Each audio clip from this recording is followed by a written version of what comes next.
Lina é aluna da Psicologia. Lina de Salvador. Mariama, escutando. Mariama, Salvador também. Boa noite, Lucineide, Salvador. Essa live Rede Globo. Mariama. Bom, Salvador, vamos colocando aqui o nome da cidade. Salvador também, Lina.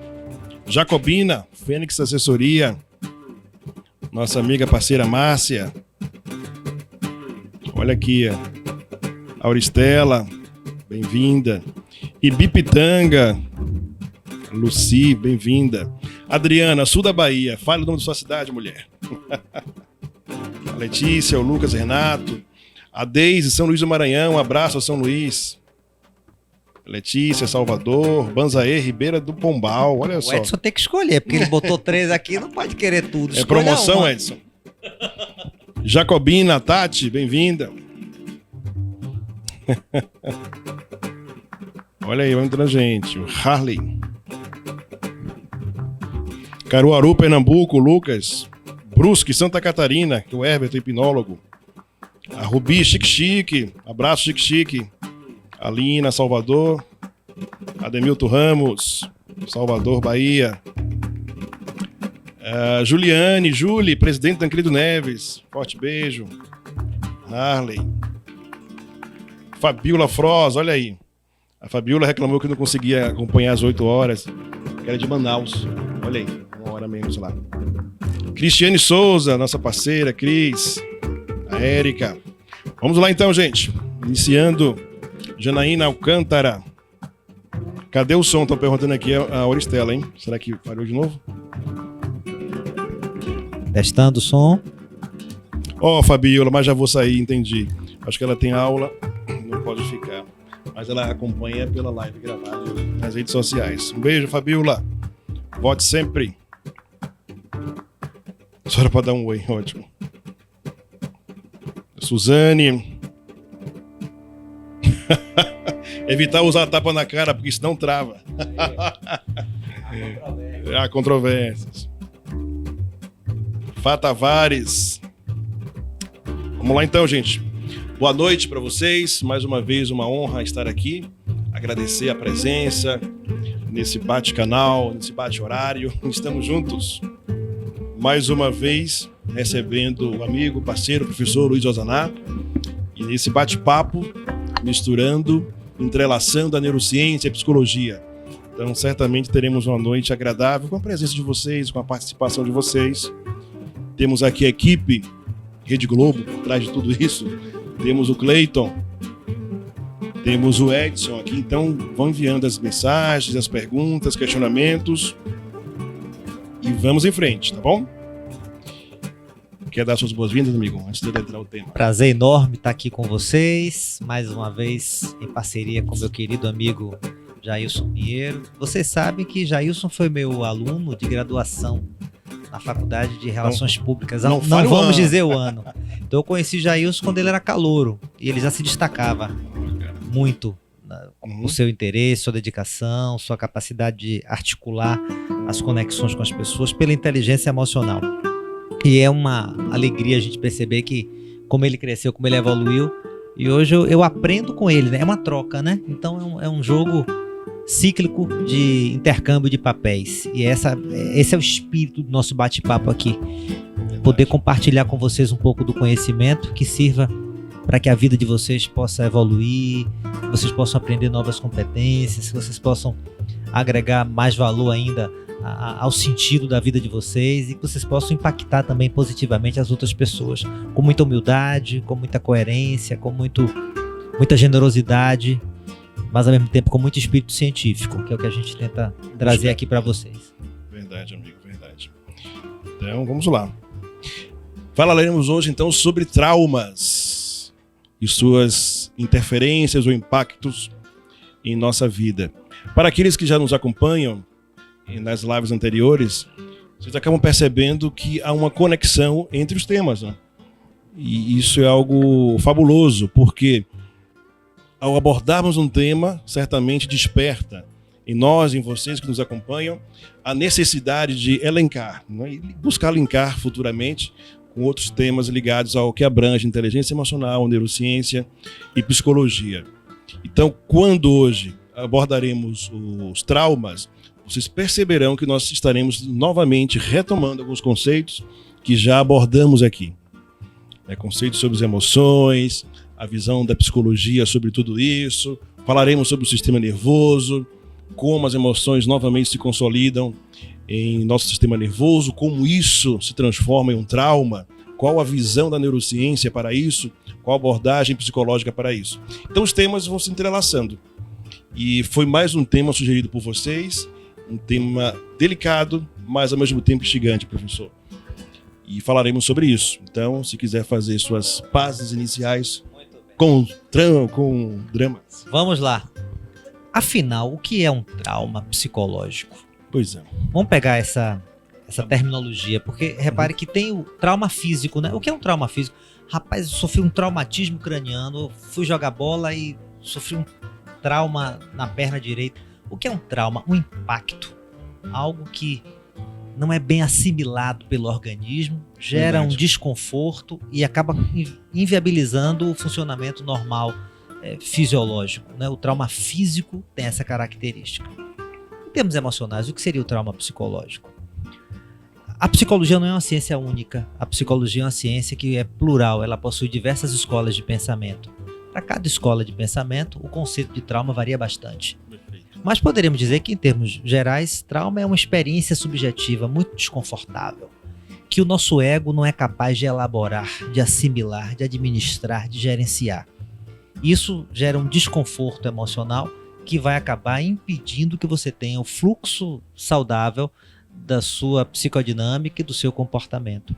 Uma experiência traumática é uma experiência que você não se sente preparado, não é capaz de lidar, de elaborar, de superar.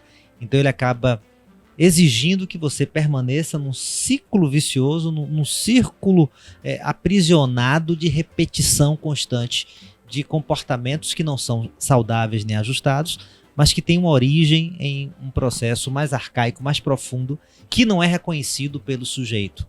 Então, trauma é essa experiência subjetiva intolerável, inaceitável e inadministrável, em termos emocionais, que acaba gerando um impacto comportamental e que pode trazer dificuldades de ajustamento emocional de grande envergadura.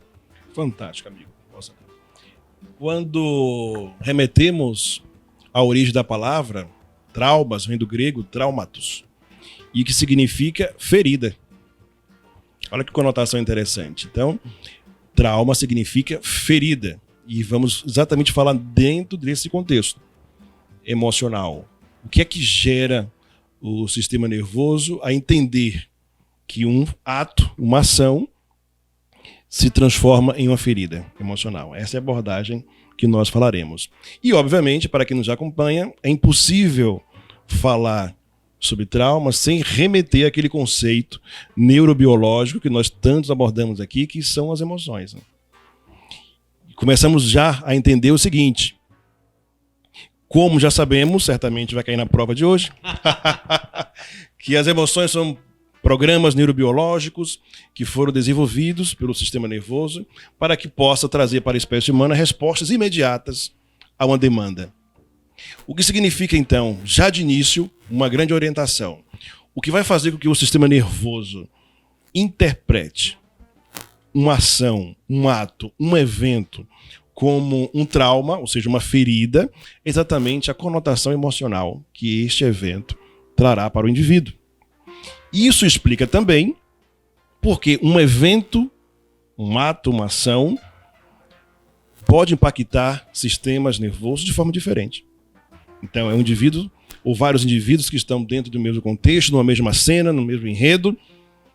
O fato acontece, mas a forma que o sistema nervoso é impactado, ele difere de um para o outro. Né? Por que cria o trauma em um e no outro não? Por que gerou uma ferida emocional em um e no outro não? Aí, nesse momento, eu preciso linkar com você um novo conceito de que o sistema nervoso ele é um sistema o quê? Que lembra informacional. O que significa que o que configura você como essência são as informações que você conseguiu levar ao teu sistema nervoso durante toda a tua vida. Então, nesse momento, você começa a compreender o seguinte: Ora, Jailson, então, se há um mesmo evento, mas que não causa o mesmo impacto em um indivíduo para o outro, o que difere nisso? A informação que você já havia estabelecido no seu sistema nervoso. Percebe isso? Então, nesse momento, começamos a visualizar e a compreender melhor o seguinte: nós somos o fruto de tudo aquilo que nós conseguimos assimilar durante toda a nossa evolução como espécie, dentro da concepção, lá no ventre da tua mãe, até o que você é hoje. Então, resumindo a minha participação inicial, um trauma se tornará uma ferida emocional, dependendo das informações que o teu sistema nervoso já havia literalmente assimilado até aquele momento. O que significa que o que o teu sistema nervoso entende como um evento pode ser completamente diferente do que outra pessoa faça isso. Então, nesse momento, eu quis fazer de início esse link entre o conceito de emoções e o conceito do sistema nervoso informacional para exatamente trazer ao nosso amigo Osaná a possibilidade de ele colocar à luz da psicologia de como ela explica o que é um trauma para nós. Aí entra o grande ponto. Que emoção é gerada diante daquela experiência que é subjetiva? Vira trauma, vira ferida da alma, quando nós não temos um repertório. Quando nós não temos o. Aqui é ciência e arte. Show! Quando nós não temos o repertório cognitivo, afetivo e comportamental para elaborar, para ressignificar, para administrar, para superar, para se relacionar com aquilo que está sendo imposto para a gente. Quando aquilo que é imposto é algo que é doloroso excessivamente, eu não tenho capacidade de ter viabilizar um bom desfecho dessa experiência, então ela se torna traumática, me aprisiona, eu caio numa armadilha emocional e vou acabar repetindo em diversas outras situações da minha vida respostas comportamentais que vão ser análogas àquelas respostas que eu não consegui dar na vivência traumática. Outra coisa importante é que o trauma necessariamente não é uma coisa bombástica. Abuso sexual, meu pai morreu na minha frente, caí do elevador, bati o carro. Necessariamente o trauma não é algo bizarro, Sim, intenso. Nós podemos ter uma sequência de micro-experiências traumáticas que vão minando minha capacidade emocional de administrar com as situações ameaçadoras da vida. Outra coisa importante também é que, para a psicologia, o trauma não precisa ser algo real, pode ser algo imaginário. Show, falaremos bem. Então isso. Pode ser algo vinculado à minha fantasia, à maneira como eu percebo as coisas, porque você já sabe, e como eu sou junguiano, nós seres humanos somos seres simbólicos. Perfeito. Nós temos a capacidade de interpretar simbolicamente os fenômenos que ocorrem nas nossas vidas e a maneira como nós interagimos com os inputs que vão sendo apresentados para a gente. E nós interpretamos, aí entra em função da minha história de vida, Show. aí tem a ver com neurociência, nós interpretamos em função dessa nossa bagagem emocional, afetiva, de valores que são repassados, se na minha infância eu tive suporte, apoio, estímulo, acolhimento, proteção, ou se na minha infância eu fui abandonado, largado sozinho e tive que me virar, meus pais ausentes, enfim. E a depender desse background é que eu vou entender se eu vou ter a capacidade de lidar com aquilo que vai ser apresentado para mim e mais ainda, se eu vou no campo do imaginário interpretar determinadas situações como se fossem traumáticas. E para a nossa vida emocional é isso que vale, não é o real concreto, mas é o que nós interpretamos, a maneira como nós enxergamos as coisas nas nossas vidas. Então, quando a gente fala de trauma, não precisa estar procurando nada mirabolante, bizarro, radical, absoluto, porque às vezes a vivência traumática subjetiva que vai causar um impacto terrível na nossa vida futura é fruto de microprocessos. Então, meu pai trabalhava muito, não participava das atividades na minha infância na escola. Em um momento eu fiz algo ruim, meu pai foi um pouco agressivo. Então, pequenas demonstrações de falta desse pai. E aí, quando você vai vendo o resultado final, isso deixou uma marca na sua vida afetiva. Não precisa ser nada radical, explícito, intenso, para a gente não ficar interpretando de maneira equivocada o que é uma experiência traumática. Olha que interessante. A psicologia traz e tem essa conotação do trauma como uma leitura, uma interpretação. A neurociência vai fazer o mesmo de uma forma diferente, partindo da noção neurobiológica. O que é que ela vem dizer para nós em relação ao trauma ou ferida emocional? que o que vai transformar aquele evento em uma ferida ou um trauma é exatamente o tipo de informação que você já assimilou até aquele momento e a percepção do ocorrido. Então, bate certinho. Bate certinho. Então, não vamos brigar por isso. Fazemos as pazes. Então, enquanto um fala em interpretação, outro fala em percepção, que dá no mesmo. O que significa que, possivelmente, algo que gera o trauma ou ferida para alguém, necessariamente, amigo Osaná, não é algo grave. Quando você fala em pequenos detalhes que se somam, a somatização disso pode gerar no indivíduo ao longo prazo uma ferida emocional, um trauma.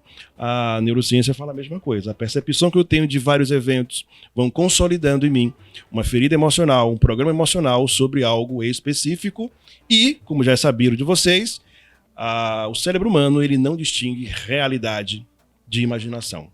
Então, a minha percepção sobre o algo ocorrido pode ser completamente destoante do que de fato aconteceu. Para a mente humana não importa. O que importa é a interpretação, é a percepção do fato que tu teve. Então, no popular, as pessoas vêm conversar e perguntam: ô Jailson, sobre relacionamento. O meu colega de trabalho, não gosto dele porque ele faz tal coisa. Ele fez tal coisa comigo. Opa, vamos lá. Ele fez ou você percebeu, interpretou dessa forma? Ele não gosta mais de mim. Em que momento da vida ele gostou? Verdade. Tapa na cara, desculpa, não tem como não fazer isso. Em que momento da vida essa pessoa gostou de você?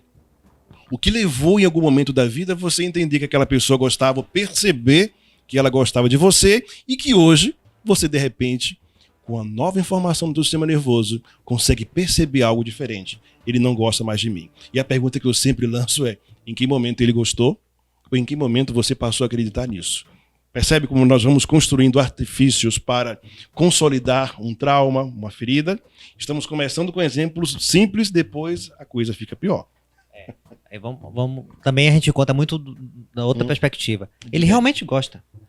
Mas você é tão carente, você é tão vulnerável, você é tão sensível, você exige comprovações registradas em cartório. Bateu mais do que eu, hein? Continuamente. Então ele até gosta de você, mas não é suficiente para sua demanda, em função da sua carência.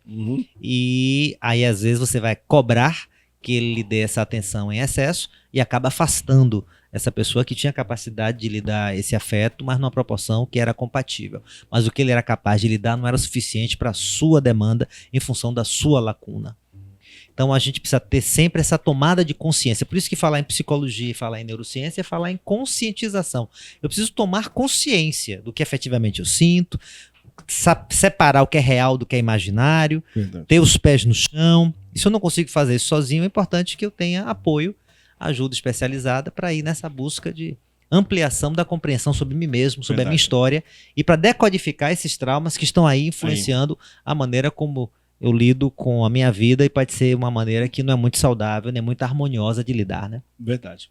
Vamos colocar pimenta na coisa, né? Estamos aqui na Bahia. Vejam só, quando compreendemos a ideia de que o sistema nervoso ele é informacional, significa que ele precisa de informações para saber reagir. Vamos fazer uma analogia, que de repente vai ser tapa na cara para mais alguém, não sei.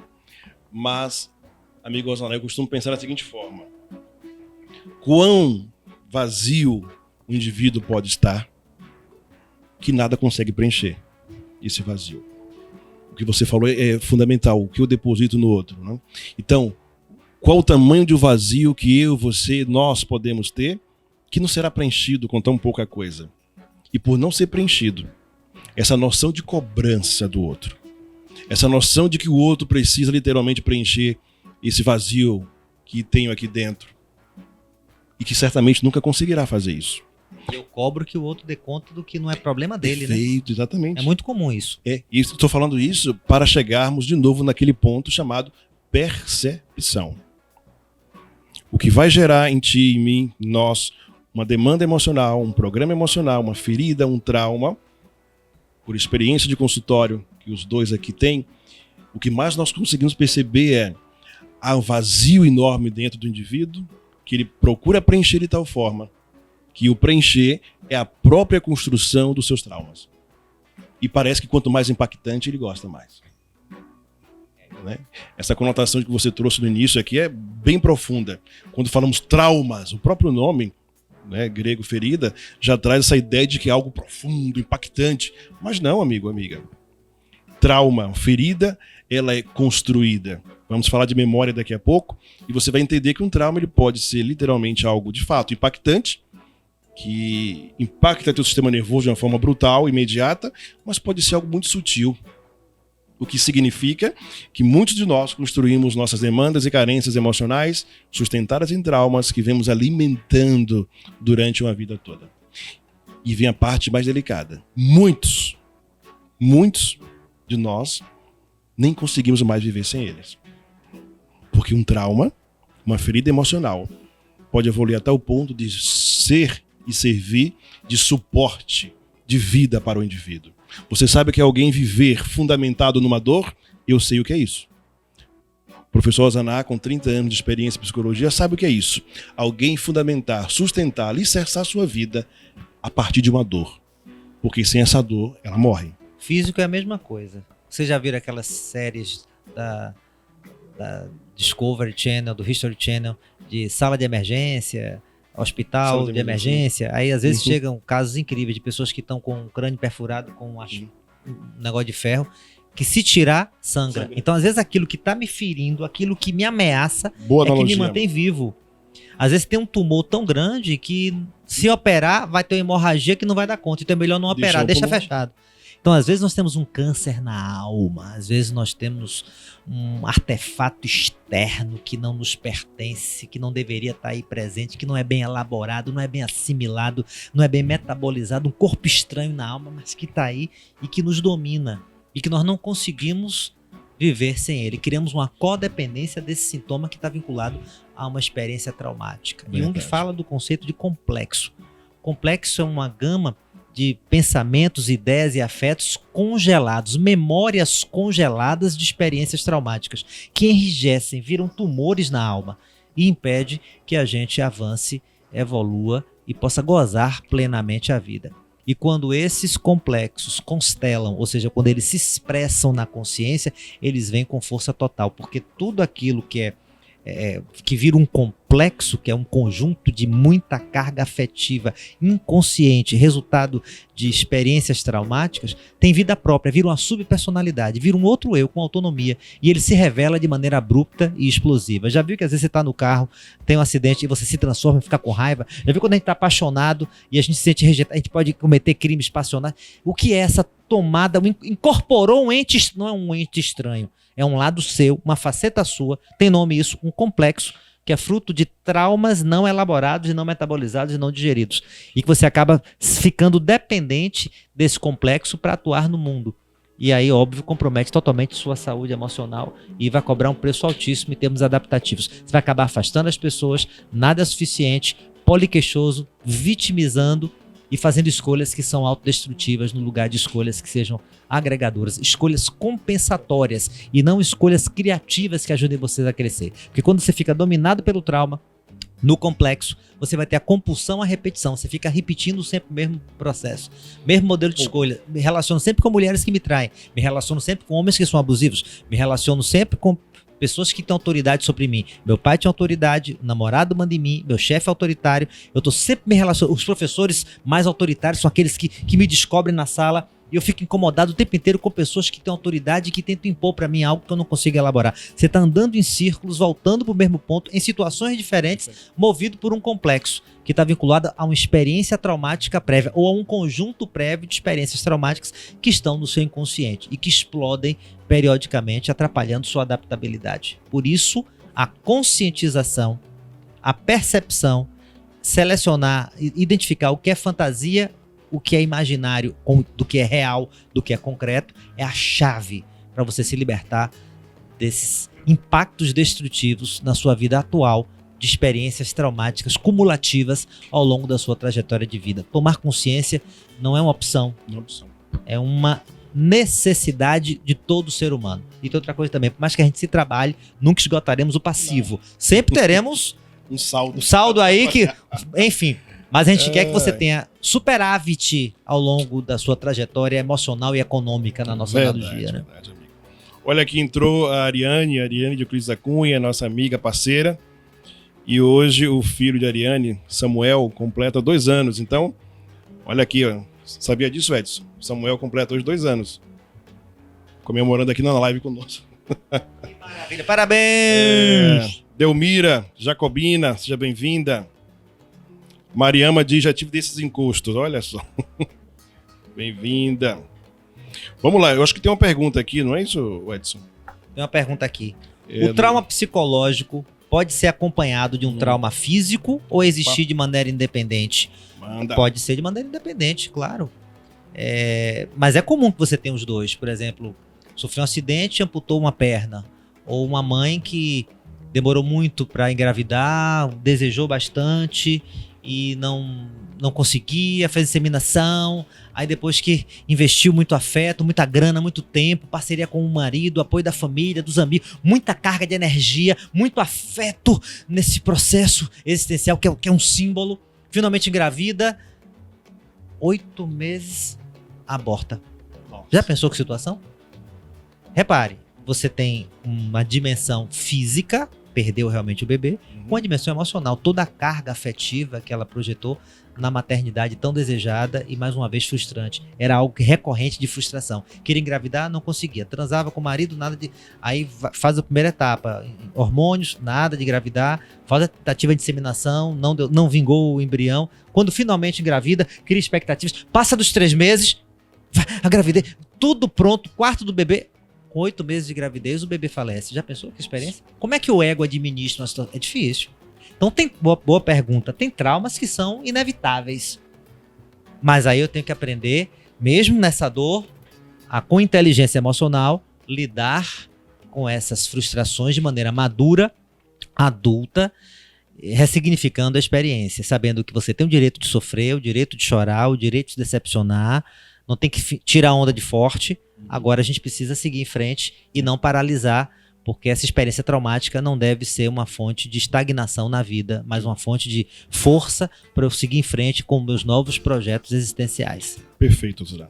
Nesse contexto que a psicologia traz, essa observação, é algo que precisa ser dito aqui nessa live, que é o seguinte: há um equívoco muito grande e é uma disseminação de informação completamente equivocada de que você precisa ser forte, de que você não precisa sofrer, de que o sofrimento... Pare de sofrer! Pois Pelo é, amor até de o louca Deus. disso. De que você tem que ser forte, não precisa sofrer. E isso carrega uma mensagem subliminar pesada e equivocada, que é o seguinte: traz para nós uma falsa, olha a palavra, uma falsa verdade, uma ilusão de que o sofrimento é opcional para a espécie humana. Dentro de uma visão neurobiológica, o sofrimento ele não é opcional. Não pertence à espécie humana a escolha de escolher sofrer ou não sofrer. O sofrimento faz parte da sua concepção humana, biológica, e é por isso que estamos aqui hoje como espécie dominante. Evoluímos de forma social, aprendendo com nossas feridas, nossos traumas, nossas quedas, nossos erros, nosso sofrimento. Então, entenda o seguinte: o sofrimento não é opcional para a espécie humana. Sofrer ou não sofrer não é essa a questão. A questão é quando você evolui, quando você consegue assimilar informações interessantes, abastecer o seu sistema nervoso com informações adequadas, você vai chegar ao patamar de entender, de compreender o que na sua vida merece a sua atenção em relação ao sofrimento. Esse é o patamar de inteligência emocional dentro de uma visão neurocientífica, amigo Ozaná.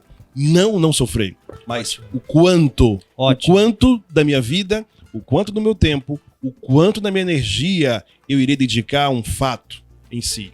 O quanto isso merece de minha atenção. Perfeito. Aí entra um ponto importantíssimo na psicopatologia, Não dá. que diz o seguinte: quando é que eu preciso de ajuda? Aprofundar esse autoconhecimento em função de uma gama de sintomas que estão atrapalhando muito minha adaptabilidade e minha qualidade de vida. O parâmetro que nós utilizamos é qual o nível de sofrimento no contexto que você tem. Tem gente que sofre muito onde não deveria. São as pessoas neuróticas. Aquelas pessoas que sofrem demais, se culpam por tudo, exigem demais. Pessoas que têm fobia de elevador, fobia de andar de elevador, de dirigir, fobia de viajar de avião, fobia de falar em público, fobia de ficar sozinho, fobia de lugar escuro. São medos exagerados, paralisantes, que não justifica porque, afinal de contas, o elevador para despencar é 1 em 10 trilhões em repelo. Então, às vezes, a gente tem respostas, reações afetivas que não têm correlação com o contexto. Quando você sofre muito num contexto que não justifica, você tem estrutura neurótica. Síndrome do pânico. Então, eu tenho ataques de ansiedade andando de ônibus, a pé, de avião. Então, eu paraliso minha vida e não tenho uma justificativa para isso. Agora, tem um diagnóstico ruim de saúde, câncer. Vou para a primeira consulta com o médico depois que eu estou com o exame. Se você não ficar ansioso, não ficar sem dormir de noite, temos um problema. Você não é humano. Então, repare, o problema não é ter ansiedade, é em que contexto a ansiedade vem. Verdade. O problema não é ter medo, é em que contexto e qual a intensidade do medo. Então, a gente precisa sempre analisar qual quantum de sofrimento e no locus, onde, em que contexto você tem esse sofrimento. E quando tem uma harmonia, quando tem uma compatibilidade, a gente tem inteligência emocional, porque eu aprendo com esse sofrimento, eu evoluo com o sofrimento, eu aprendo a me resignar com esse sofrimento, aprendo também a lutar aquilo que é passível de luta no sofrimento e toco minha vida para tentar ser feliz, que é o mais importante num caminho de propósito. Porque tem gente também, agora tem outro extremo, tem gente que não sofre onde deveria, é o perverso. Quem é o perverso ou psicopata? Aquele que não tem sentimento de culpa, não tem empatia, não sofre, não se compadece de ninguém. Nós, se atropelamos um gato na rua, meu Deus, matei um gato, eu sou um monstro. O psicopata, ele estupra o próprio filho, bota a cabeça no travesseiro e dorme. Tem alguma coisa errada aí, tem um registro equivocado aí. Ele não sofre. E aí ele não tem a capacidade de se colocar no lugar do outro. Pior, goza com a transgressão, porque o perverso, ele goza na transgressão, ele quer manipular as pessoas, então ele tem prazer nisso. Então, o sofrimento, ele traz a nossa humanidade. Porque quem não tem sofrimento é o perverso, é o psicopata. E eu quero ter meu sofrimento, agora na proporção correta, tirando lições dele, sem alimentar, porque tem gente que cria mais sofrimento. Tem gente que bota lenha na fogueira, gente que bota gasolina no fogo. O que a gente precisa, inteligência emocional é isso, é identificar qual é o contexto, onde é que eu estou, o que é real, o que é imaginário, olhar pra dentro e reconhecer que você tem o direito de ter medo, ter raiva, estar inseguro, ter ansiedade, mas na proporção compatível com o cenário que você está. Isso vai gerar maturidade, vai gerar autorrealização e vai fazer com que você consiga lidar com a vida de maneira saudável, que é o nosso sonho de consumo. Verdade. É isso que a gente espera. E com nossas lives a gente espera poder trazer instrumentos para vocês repensarem muitas coisas nas suas vidas, sem se cobrarem seus fortes super-homens, mas também sem se acomodar no ouvido azar, porque comigo não tem jeito, eu mereço. Sair desses extremos. Mas como o Jailson disse muito bem, sofrimento é humano, a neurociência traz isso, é um processo evolutivo, inclusive, e psicologicamente também não dá para escapar do sofrimento. Porque se você escapasse do sofrimento, você estaria naquela estatística dos psicopatas. E seria muito pior para você e para quem convive com você. Verdade. Olha, temos aqui a Conceição e a Eliana Rosa, também a Delmira, perguntando como a inteligência emocional ajudaria nesse contexto de superação. Osana acabou conversando e respondendo de forma espontânea. E eu só queria contribuir o seguinte: há uma orientação para vocês, para nós como todos que aprendemos aqui sempre, que é a seguinte: como já aprendemos aqui que o sofrimento não é opcional, ok? Mas sim o quanto eu dedico da minha vida, minha energia, minha força para isso, e que o sofrimento ele faz parte da concepção humana. Se você não sofre, amigo, você não é humano, sinto lhe dizer isso. Então, amiga Conceição, Delmira, Eliana, uma das vertentes para você entender se você já criou uma dependência para com seu trauma, sua ferida emocional, é exatamente começar a entender, mensurar o quanto de tempo, de força, de energia você dedica a isso. Na concepção neurobiológica, o sofrimento ele faz parte da nossa evolução. Não conheço até hoje alguém que evoluiu sem sofrer. Também não. Desconfio do que é fácil. Desconfio do atalho. Quero perder peso. Tome o shake, pare. Não tome negócio de shake, nem faça dieta da proteína. Porque você não, as mulheres. Porque não vai. Não, pare agora. Porque você vai ter o efeito sanfona. O que é o efeito sanfona? É quando a gente, de maneira não sustentável, busca atalhos para dar um zig no sofrimento. Você quer perder peso, ter um bom condicionamento físico para ter saúde? Então você vai ter que aprender a se frustrar, não comendo tudo que você gostaria. Vai ter que malhar, vai ter que se cansar, coração acelerar, ter dor muscular. Porque caso contrário, você não vai conseguir ter saúde e nem a estética em segundo plano. Primeiro saúde, estética em segundo plano, pelo amor de Deus, né? Prioridade na vida. Mas fuja do atalho, evite tudo que é milagroso, porque não funciona assim. Agora, o que não quer dizer que nós fiquemos escravos e dominados pelo sofrimento cronicamente, e que muitas vezes é um sofrimento que é fruto de uma experiência traumática não elaborada em função dos complexos que estão no seu inconsciente e que eles constelam e entram em erupção, dominando você, tirando você do sério e fazendo você tomar decisões que vão ser retroalimentadoras de mais sofrimento. Então a gente quer despertar você para cair fora dessa armadilha. Então, voltar-se para dentro para aprender a lidar melhor com o que está fora. Acessar o mundo interno para você poder gerenciar melhor o mundo externo. Mas sabendo que nesse jogo, sofrimento faz parte, porque é a fonte de amadurecimento. Né?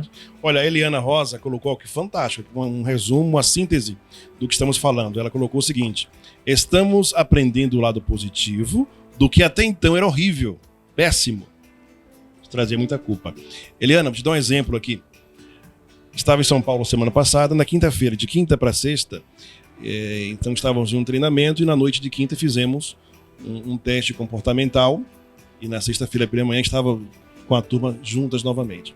E teve uma colega aqui no intervalo da manhã, ela falou, conversando, ela falou o seguinte: nossa, eu passei a noite péssima.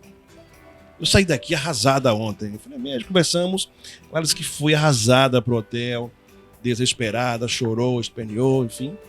Mas quando ela conversava comigo pela manhã, por volta das 11 da manhã, ela estava super bem.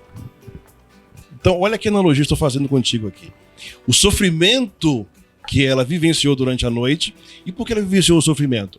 Porque ela recebeu informações impactantes no seu sistema nervoso e a sua percepção trouxe para ela essa ideia de inquietude. O sofrimento é isso. Nossa, eu não sabia isso, agora eu sei.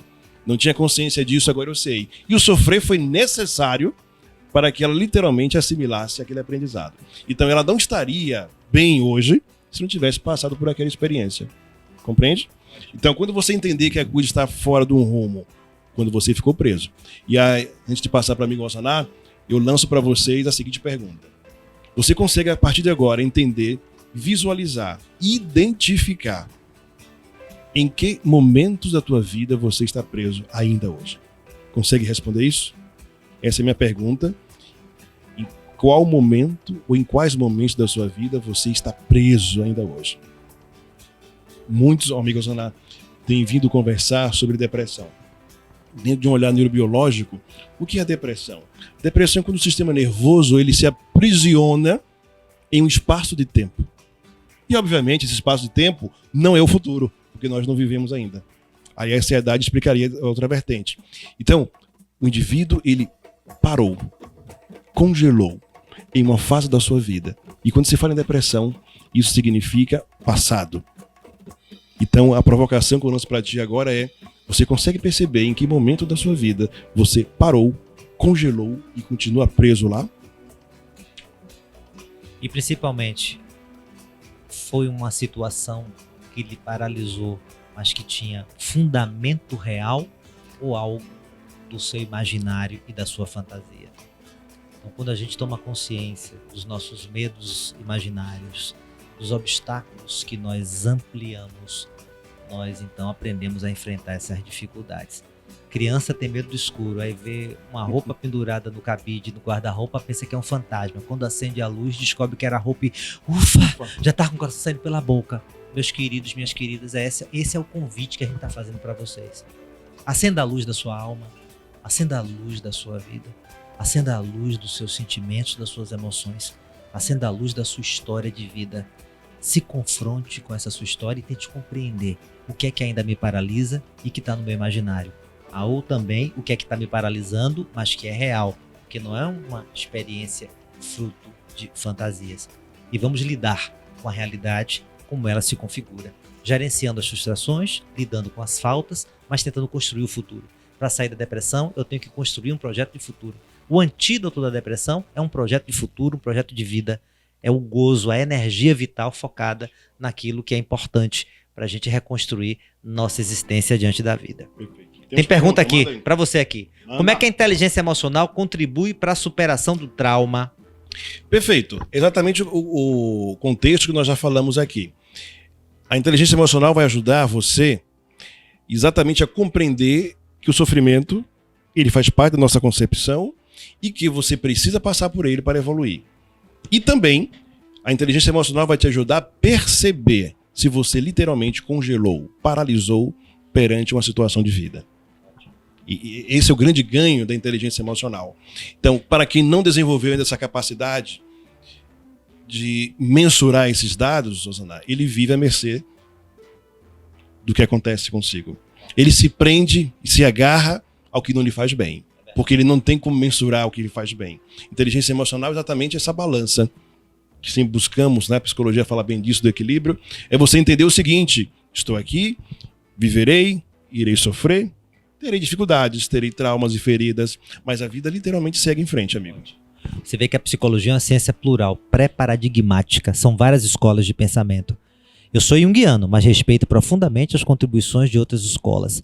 O behaviorismo, a abordagem comportamentalista, vai dizer que o trauma é uma associação de estímulos. O trauma é um condicionamento. Repare, estava andando na rua, um cachorro peludo late e me morde. Dor, sangue. Então eu associo pelo, mordida, dor. Ou associo latido, mordida, dor. E todas as vezes que eu vejo um cachorro, eu entro em pânico. Todas as vezes que eu vejo um bichinho de pelúcia, até bichinho de pelúcia eu entro em pânico. Toda vez que eu vejo na televisão a figura de um cachorro, eu fico ansiosa, começo a suar, o coração acelera. Eu faço uma associação. Pelo, latido, mordida, dor. E eu generalizo. Para o behaviorismo, todo trauma é uma generalização de associações. Mas quando você toma consciência que aquele pincher não é o Rottweiler que ele mordeu, quando você toma consciência disso, você ressignifica, você se recondiciona, você muda o processo. Por isso que a chave é a tomada de consciência. Na abordagem comportamental é assim, é você reconhecer quais são os estímulos que estão em jogo e apresentar novos estímulos para você ter um novo padrão de condicionamento diante da vida. Para isso eu preciso enfrentar. Tenho medo de bicho peludo, eu preciso me aproximar progressivamente de bichinhos peludos. No início vendo a foto, depois um bichinho à distância, depois eu faço alisar, depois eu consigo deixar ele solto na minha sala, agora eu consigo conviver com bicho peludo de novo. Aproximações sucessivas. A abordagem comportamental trabalha assim. Psicologia tem a ver com neurociência. A gente aprende a maneira como a gente percebe, e para o behaviorismo essa aprendizagem se dá via condicionamento. Para a psicanálise é diferente. Para a psicanálise, o trauma é quando você tem uma excitação de energia que é tão intensa que você não consegue criar uma imagem simbólica, uma representação de imagem para aquela vivência. E uma vivência que é sufocante, que é alienante, que é dominadora sobre você. Então eu fiquei sozinho em casa e minha fantasia é que meu pai não ia voltar, e nessa fantasia a babá que tomava conta de mim brincava dizendo: seu pai não vai voltar mesmo não, você tá chato, se você fizer isso seu pai não volta, hein, seu pai tá triste. Você queria fantasias recorrentes de que seu pai vai lhe abandonar, seu pai vai sumir, seu pai não gosta de você. Aí numa fatalidade seu pai realmente sofre um acidente. Já pensou? Que maldição que foi criada psicologicamente. Não é nada real, é um processo que é psicológico, psicodinâmico. Então o que é que a gente precisa? A gente precisa de tomar consciência dos processos. A abordagem comportamental trabalha com o condicionamento, a abordagem psicanalítica tenta entender qual é o grau de energia que está sendo colocada, energia psíquica, libido, naquelas experiências. Show. Gostaram ainda? Foi profundo agora o nosso amigo, né? Temos mais perguntas, Edson? Vamos interagir aqui com... Saber lidar com os traumas é fundamental para manter o equilíbrio emocional? Delmira, claro, Delmira, pelo amor de Deus, é fundamental. Elaborar, superar, transcender os traumas é a chave para a gente ter equilíbrio emocional e uma vida plena. Verdade. Tem outra aqui, pergunta: a inteligência emocional cura dores de amores? Olha, esse é um tema bem interessante. Quando eu começo a falar sobre ele, as pessoas riem, tendo a visão neurobiológica, não é? A paixão, por exemplo, né? Para a visão da neurociência, a paixão é um estado de demência temporária. Gostaram da interpretação? É um estágio de demência temporária. Por que isso? Não é? Porque o nosso controle inibitório, literalmente, ele é desarmado. Então aquilo que nós tínhamos como lapso de racionalidade se desfaz, se desconecta do nosso sistema límbico praticamente. E é por isso que fazemos besteira quando estamos apaixonados. Então é um estado de demência temporária e que biologicamente dura, em média, 2 anos. E isso é interessante, uma paixão, ela dura 2 anos. O amor enquanto sentimento é outra história. Mas, biologicamente, a paixão ela dura em média 2 anos. Então, você que já foi apaixonado algumas vezes, mensura aí o tempo disso. Você vai perceber que entre 6 meses e 2 anos, esse ciclo se fechou. Tá? Então, a amiga pergunta aqui se pode se curar dores do amor. Então, vejam. Eita! Tendo olhado a neurociência, o que nós falamos no início da nossa live. O que é que vai transformar uma experiência, um evento, algo que aconteceu, em um trauma? A tua percepção. Então, a pergunta que nós começamos a falar agora, quando abordamos de forma neurobiológica as emoções, é o seguinte: naquele momento específico em que você interpretou aquele relacionamento como um trauma, uma ferida emocional, a pergunta que eu lanço para ti é a seguinte: qual era o teu momento de vida naquele momento? Qual eram as informações que o seu sistema nervoso já haviam aprendido ao longo da sua vida para interpretar aquele evento, aquele relacionamento como um trauma ou como uma ferida emocional? Percebem? Essa é a visão neurobiológica das emoções. Que casa certinho com a psicológica. Nós procuramos respostas lá fora e o convite é olhar para dentro, né? Ou seja, o que fez com que o meu sistema nervoso interpretasse que um relacionamento se transformasse em uma ferida, em uma dor e um trauma emocional. Espero que tenha ajudado, não sei se eu bati, se fui... Psicologicamente é muito comum que aquilo que eu vivo hoje é uma reedição daquilo que eu vivi lá atrás e que não foi muito bem sucedido. É muito comum. Vira conflito, vira algo desajustado, sem inteligência emocional, vira algo sintomático, patológico, não agregador, quando é uma reedição de um conflito arcaico vinculado a um trauma que está no complexo do inconsciente.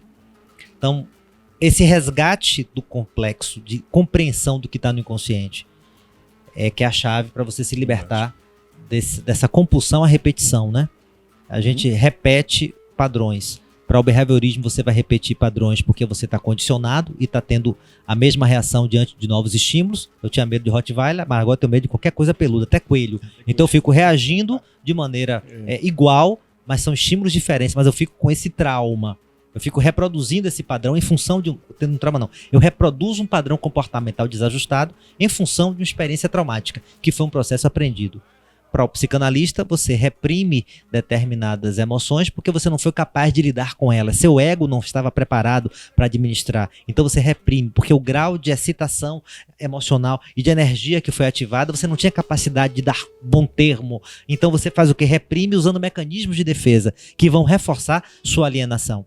E para a abordagem junguiana, essas memórias afetivas reprimidas, congeladas, de experiências traumáticas que foram excessivas para você, vão se constelar em complexos. E esses complexos hipersensíveis têm vida própria e dominam a gente. E aí eles vêm em arroubos, eles vêm em picos. E esses picos vêm impedindo você de ter uma vida saudável. Então, sempre que você se depara com uma situação frustrante, você ativa o complexo. E aí você reproduz o mesmo padrão. Me descontrolo, xingo e afasto todo mundo. Então você vai ter sempre a compulsão à repetição. Seja no olhar behaviorista, psicanalístico ou no olhar junguiano. Então, o princípio da psicologia. E acredito que na neurociência também vai falar que isso reproduz, porque virou um padrão emocional, como diz a inteligência emocional e a neurociência, que foi como o seu cérebro aprendeu, em função das experiências prévias, a lidar com as situações de ameaça. Ou fugindo, ou paralisando, ou lutando. E quanto mais você tomar vimos isso nas lives anteriores. Né? Aprendi com ele. Eu fui professor de Jailson, mas também sou aluno dele, porque eu aprendo muito neurociência. Vai cair na prova. Vai cair na prova. A prova é sábado, dia 7. A gente quer todos vocês aqui. É verdade. Fantástico.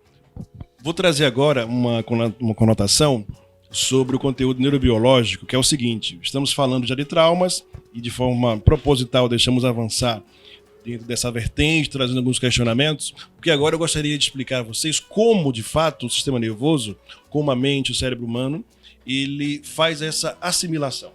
Então, quando nós falamos na live passada, espero que lembrem, porque vai cair na prova de novo, quando eu abordei aqui sobre memórias, e eu perguntei a vocês que nos acompanham o seguinte: o que é que nós somos enquanto espécie humana? Ficou aquele silêncio dramático. E eu respondi o seguinte: nós somos as nossas memórias. Nós somos o resultado de tudo aquilo que nós conseguimos assimilar ao longo da nossa vida, e isso desde a nossa fecundação, gestação, até os dias atuais. Nós, espécie humana, nós somos as nossas memórias. Sem memória você não existe. Eu não existo. Então as memórias também são os elementos neurobiológicos fundamentais, amigo Osaná, para a configuração de um trauma. Percebem? E eu sei que tem amigos nossos e colegas e alunos que são terapeutas e hipnoterapeutas, e vai um conteúdo interessante para vocês. Nós somos nossas memórias, certamente aprenderam comigo em algum curso, que nós estávamos juntos. E a memória, de forma bem didática, para não trazer muitas terminologias técnicas e ficar chato, você precisa só entender o seguinte: alguns tipos de memórias. Né? Um dos tipos de memória é aquela que não exige do nosso sistema nervoso a necessidade de verbalização posterior. Então é algo que você aprende, está lá, registrado. E o teu sistema nervoso vai utilizar isso de uma forma muito tranquila, sem necessariamente precisar verbalizar sobre isso. E olha que interessante, né? Há outro tipo de memória, que ela é literalmente assentada em nosso sistema nervoso e ela precisa sempre de uma verbalização.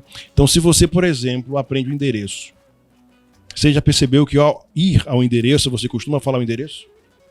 Você não consegue ir sem não falar.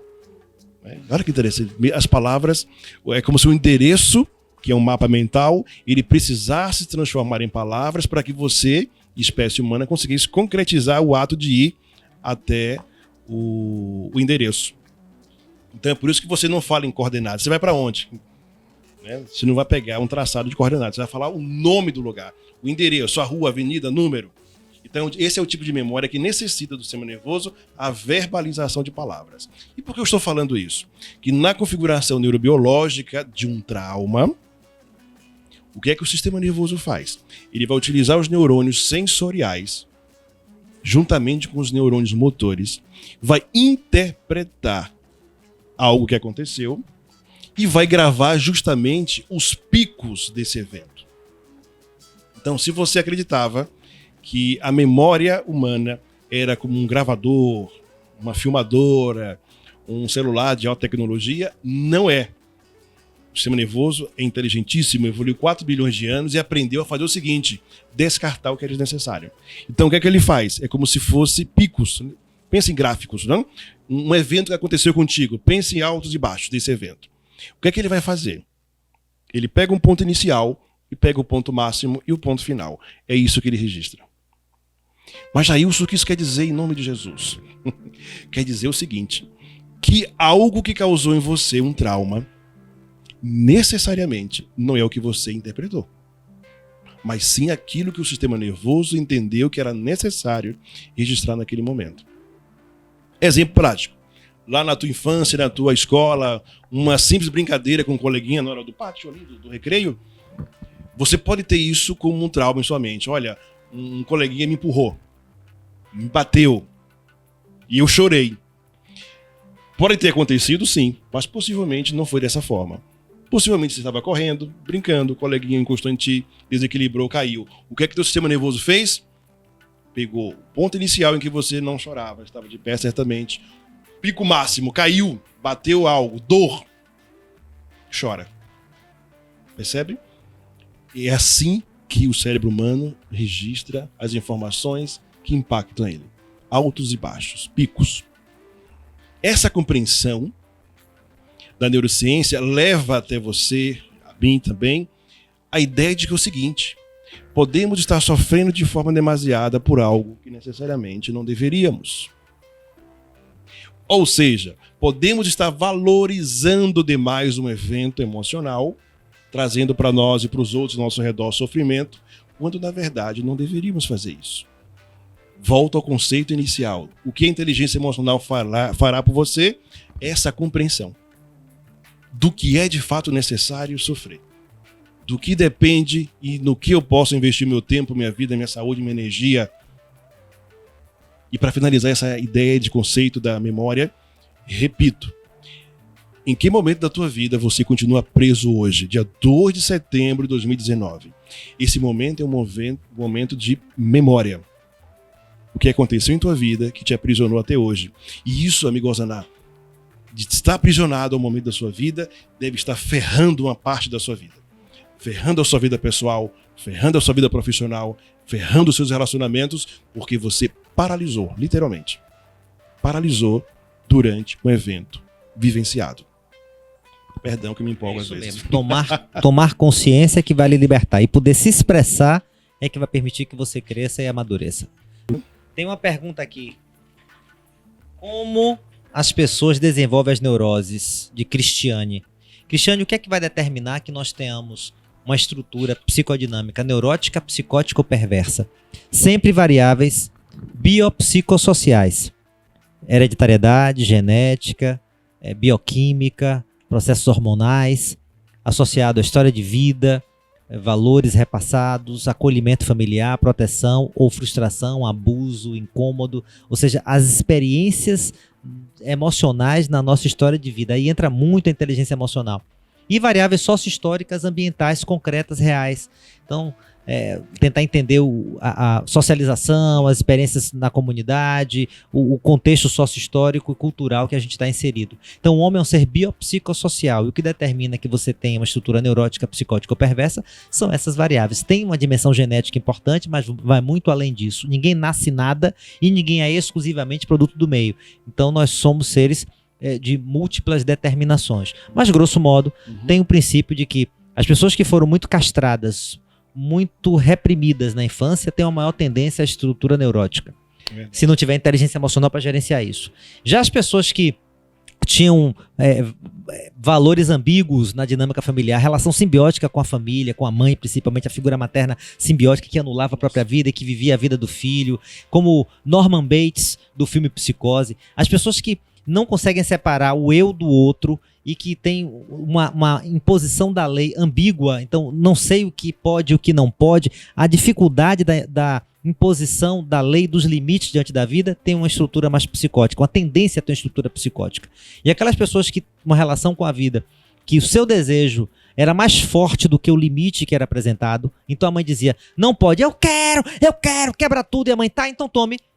Tem uma tendência a se desestruturarem de uma forma perversa o psicopata. Quem é o psicopata? Aquele que o seu desejo engolia o limite que era imposto. Quem é o psicótico? Aquele que não conseguiu identificar qual era o limite, porque a coisa estava muito confusa, difusa. E quem é o neurótico? Aquele que a lei era tão forte que reprimiu o seu desejo.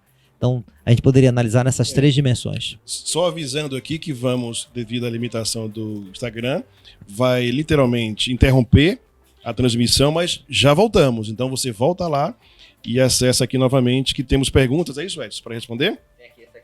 Opa, vamos lá. Então, caiu, literalmente. Foi.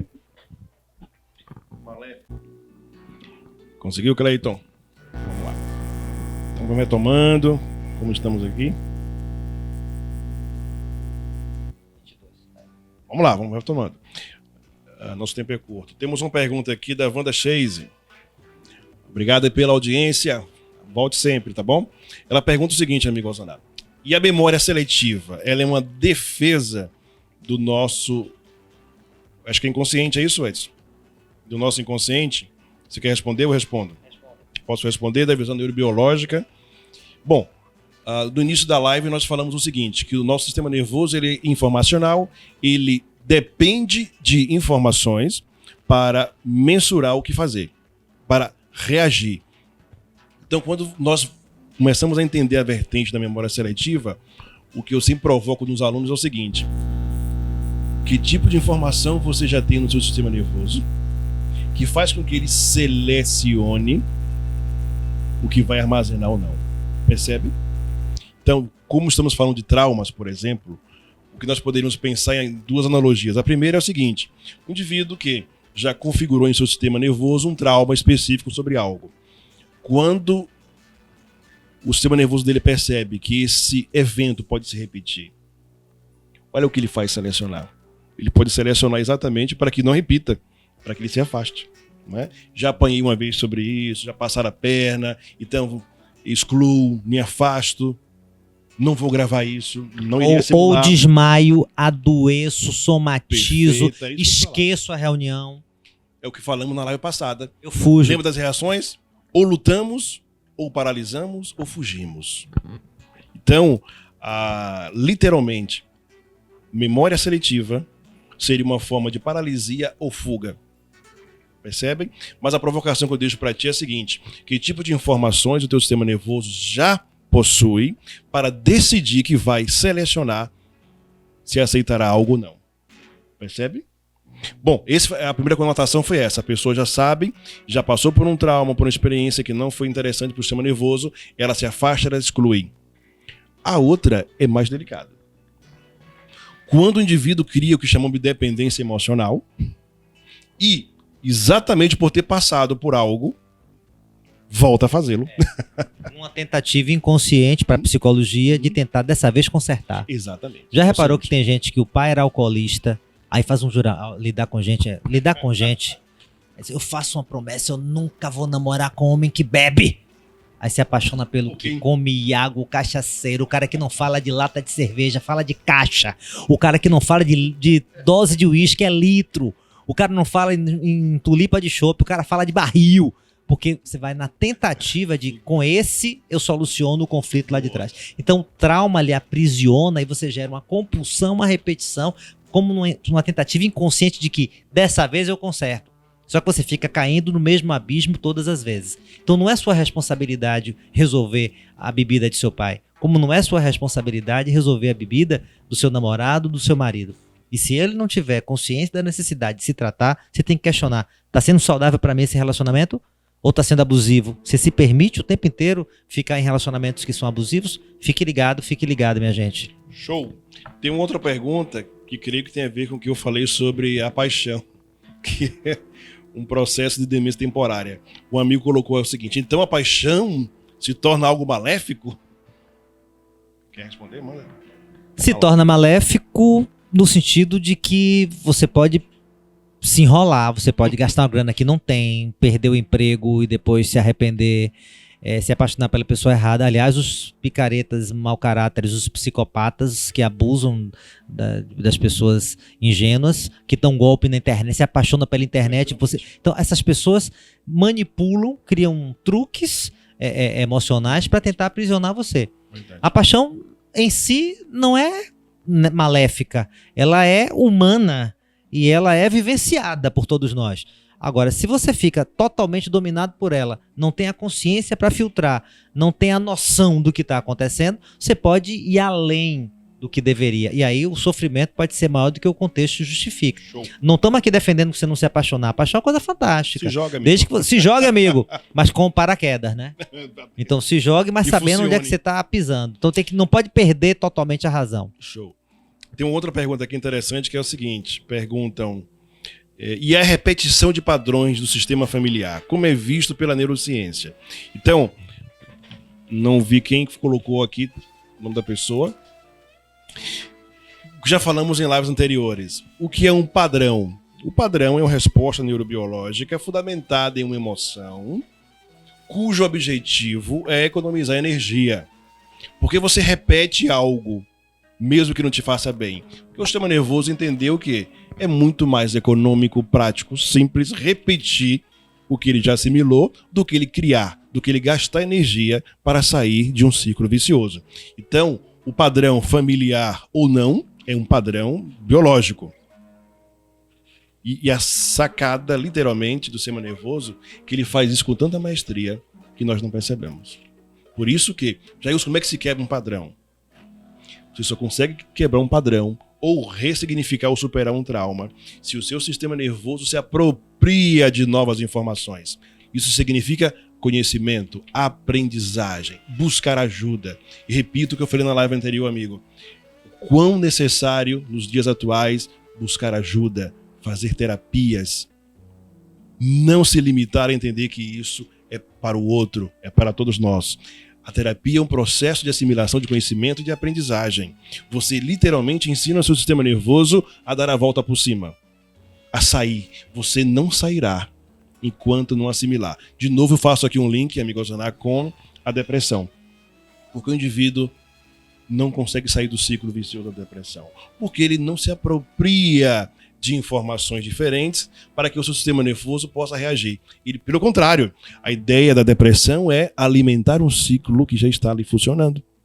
E o indivíduo tende a afundar cada vez mais se ele não procura ajuda, se ele não aprende coisas novas. E onde é que a ajuda vai ser útil para você? Repare, como nós temos essa tendência a repetir os padrões, no olhar junguiano a gente pensa o seguinte, não é por que você repete algo que faz mal, é para quê? Qual é a função, qual é a funcionalidade simbólica e inconsciente disso? Então meu pai era alcoolista, era agressivo e abusava da família, era hostil, não havia um núcleo afetivo, então eu estou sempre me relacionando com as pessoas que também são agressivas comigo, que não me amam, que não expressam esse afeto, numa tentativa inconsciente de, nessa atuação contemporânea, resgatar o que ficou faltando lá atrás.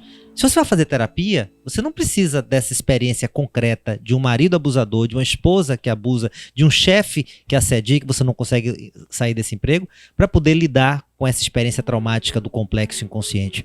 Você pode elaborar isso no processo psicoterapêutico, de uma forma simbólica, através da expressão, através da fala, através do rememorar, através da interpretação dos conflitos que estavam reprimidos. Você vai tomar consciência disso. E quando você toma consciência disso, você elabora no setting terapêutico, você não precisa mais experimentar de maneira recorrente isso no mundo real.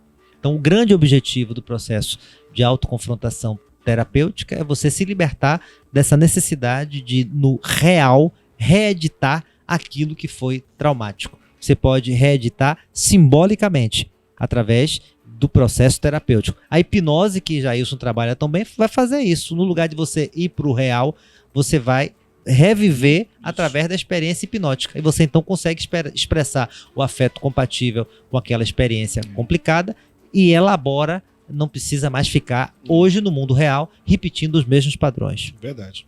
E como você abordou a hipnose, dentro da abordagem neurocientífica, exatamente a hipnose ela possui a capacidade de trabalhar com aquilo que eu falei no início da nossa live. Nós somos memórias. Nós somos aquilo que nós assimilamos ao longo da nossa vida. Então, a hipnoterapia ela se baseia exatamente em memórias. Então, para quem me acompanha, quem foi meu aluno, enfim, sabe que eu ensino sempre isso quando estou presente. O que é que faz um hipnoterapeuta? Trabalhar com memórias. Se o hipnoterapeuta não tem essa compreensão, então ele não sabe nem o que ele faz da vida e nem com a vida dos outros. Entende? O que é que o terapeuta junguiano faz? Ele faz você tomar consciência dos complexos inconscientes. Então você vai resgatar essas memórias encapsuladas do complexo e que você está alienado delas. Então toda experiência traumática guardada em forma de uma memória encapsulada volta. E quando volta, maluco, volta pocando, como se faz na Bahia. Volta em forma de tsunami, em forma de arrastão, volta destrutivamente. Então através de técnicas como a hipnose ou como a psicoterapia, você vai ser capaz de resgatar isso. Mas a boa notícia, boa notícia, é que nem sempre você precisa de psicoterapia. Você pode aprender a ressignificar isso através de programas de treinamento, de imersões, como aqui nós vamos ter dia 7 de setembro. Sábado, agora dia 7. Chegou a semana, hein? Não é? Chegou a semana, é sábado. Então existem opções, você pode através de uma jornada de autorreflexão, através de relações saudáveis que você estabelece com pessoas que são seus mentores, que são seus parceiros de jornada na vida amorosa, enfim, familiares, enfim, você vai ressignificando, ousando experimentar coisas novas, você pode romper com isso e ter os seus insights. Agora, óbvio, se você vai para um processo com a psicopatologia arraigada, você precisa de uma intervenção também mais hard. Sim. Então, a imersão que nós vamos ter sábado não é psicoterapêutica, mas ela é transformadora, é diferente, porque ela é autoconfrontadora. Mas, claro, a depender do grau de sofrimento em função do trauma, há necessidade de outros tipos de intervenção, até mesmo a medicação, com o psiquiatra, enfim, nosso parceiro, enfim. Então, mas a boa notícia é que não tem que ser somente através de um processo psicoterapêutico. Existem através das nossas escolhas, através da nossa jornada. Tem um mito grego muito interessante que é o mito de Hércules. A história de Hércules é a seguinte: ele era um semideus, ele é filho bastardo de Zeus, o maior dos deuses. E a esposa de Zeus, fica possessa quando descobre que Zeus teve um filho fora do casamento. Então, ela quer matar o menino. Então, ela manda 2 cobras, 2 serpentes venenosas para o berço. Só que Hércules era muito forte. Então, esse bebê pega as cobras e mata. E Hera tenta, de alguma maneira, fazer mal a Hércules, mas nunca consegue. Hércules consegue sempre se safar. Ele cresce, casa, tem uma família, filhos, se torna um herói, porque ele é um semideus, o homem mais forte da história da humanidade. Só que aí Hera consegue entorpecer a consciência de Hércules e ele mata a mulher e o filho. Quando ele sai da situação de cegueira cognitiva e ele descobre o que ele fez, ele se culpa, se pune, se arrasa. Então ele vai procurar o oráculo de Delfos, que é uma metáfora da psicoterapia. Ele vai em busca do oráculo e pergunta: o que é que eu posso fazer para me redimir? Então o oráculo diz: você precisa fazer 12 trabalhos, e elenca uma série de trabalhos que Hércules tem que empreender. E é uma jornada de vida. Ele vai para vários lugares, enfrentar monstros, ter que procurar coisas que estão escondidas, tesouros. Ele vai precisar enfrentar uma série de obstáculos para realizar os trabalhos de Hércules, para ele poder se redimir. Ele acaba conseguindo fechar esse ciclo dos 12 trabalhos. E quando ele termina os 12 trabalhos, ele encontra a paz interior. Então, meus queridos, minhas queridas, é isso que nós precisamos. Enfrentar os nossos trabalhos da alma, os nossos trabalhos emocionais, os nossos trabalhos cognitivos, comportamentais, os nossos trabalhos relacionais, aí também nossos trabalhos espirituais, sociais, comunitários, enfim, a jornada das nossas escolhas para nós podermos encontrar a paz em nós mesmos. Repare que Hércules percebeu que sozinho ele não estava conseguindo, então ele foi em busca do oráculo. O oráculo não deu respostas mirabolantes, 2 dedos, estalou, resolveu, vem cá, bota, fique de joelho aqui. O oráculo não resolve para ele. O oráculo o instiga para que ele faça uma jornada que é pessoal, uma jornada que é dele, em busca de integração da sua própria psique, em busca da individuação, da integração subjetiva. Outra coisa importante, Hércules não culpa as outras pessoas. Ele não disse: poxa, Zeus não me protegeu, meu pai, poxa, Hera, a culpa é de Hera. Não, ele reconhece que ele teve uma responsabilidade naquilo. Fui eu que matei minha mulher e meu filho, entorpecido por Hera, mas eu realizei esse mal feito. E ele vai em busca de redenção com ele mesmo, ele vai em busca dele mesmo, e não em busca de nada em relação a Hera, e nem cobrar Zeus que não o protegeu.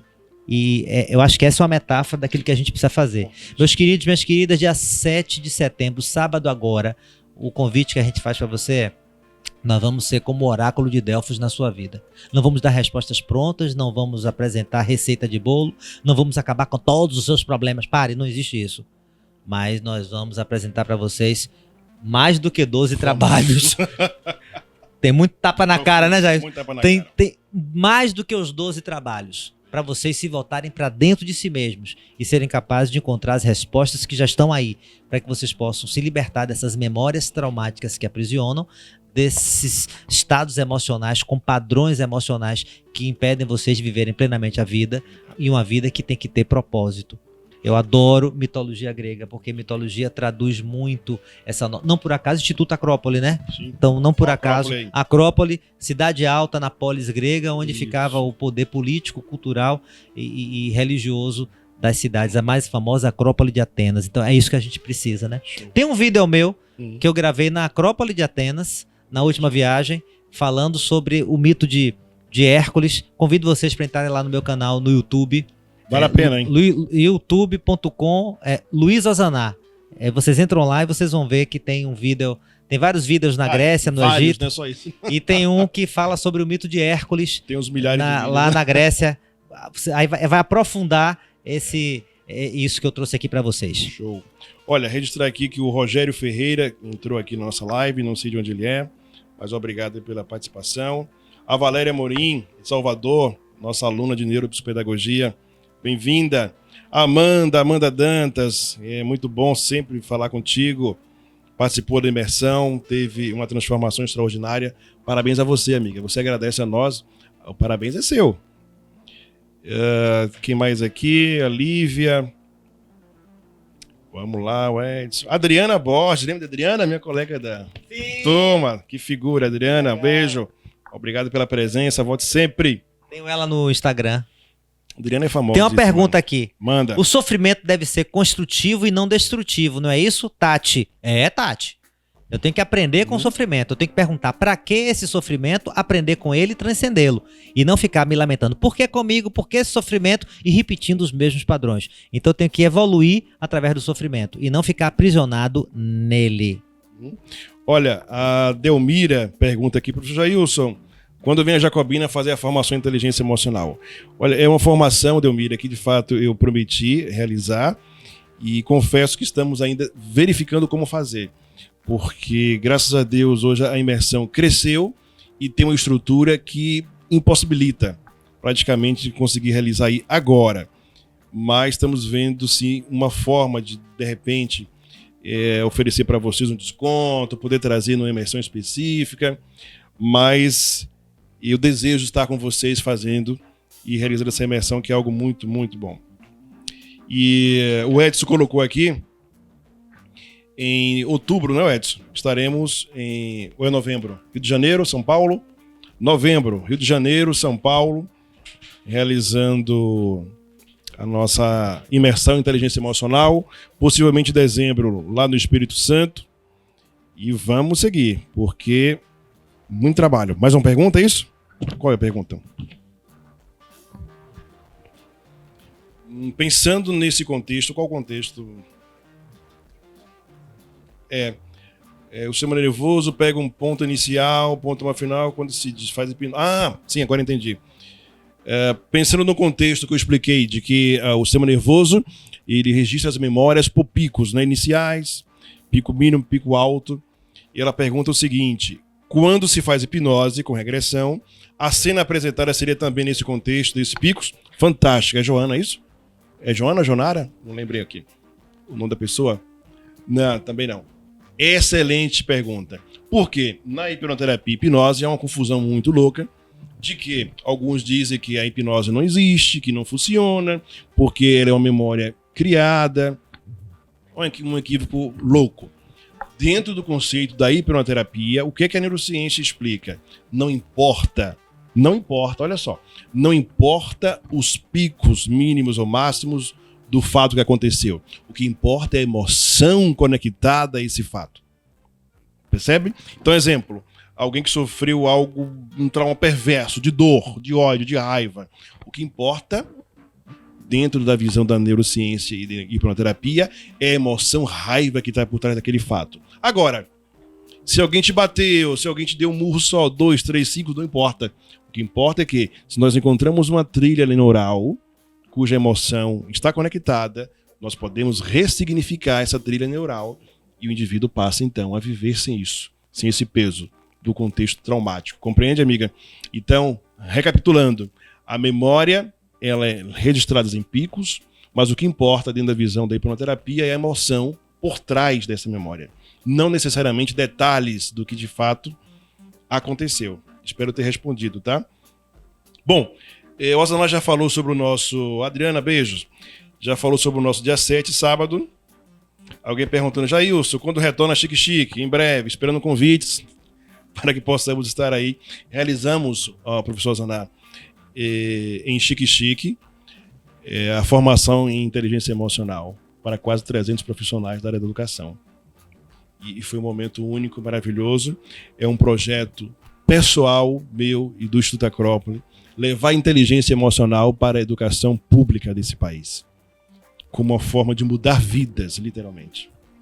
E foi algo fantástico. Ele está perguntando quando é que a gente volta. Em breve. Então, o professor Osaná já falou do nosso dia 7, sábado.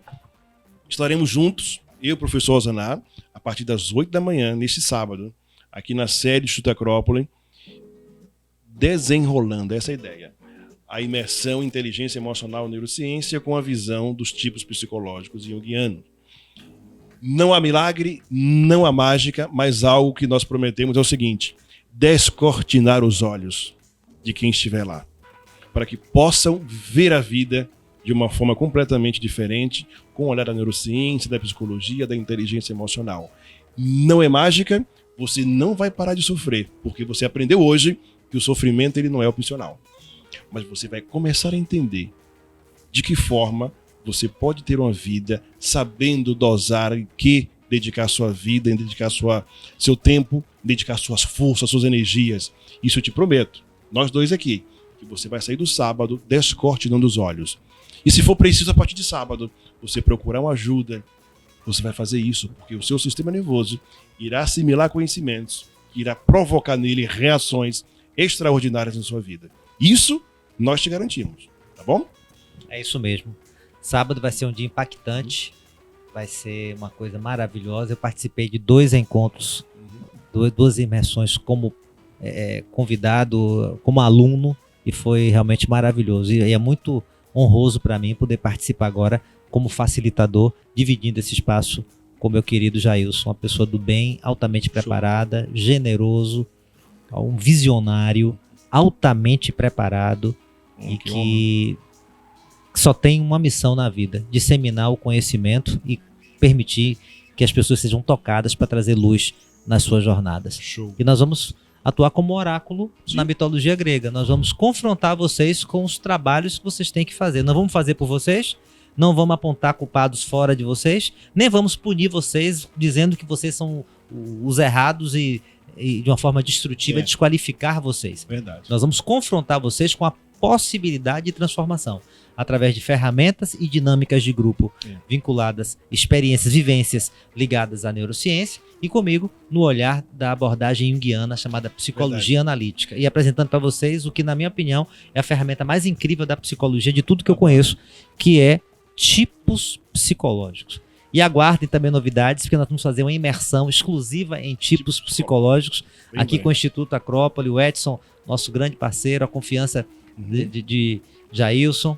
Sempre. E vai ser um produto incrível. E nós teremos também uma live ao vivo presencial. Aqui na sede Instituto Acrópole. Aguardem que a gente vai divulgar no sábado qual vai ser a data do... Vamos divulgar... Live com plateia. Que maravilha. Live com auditório.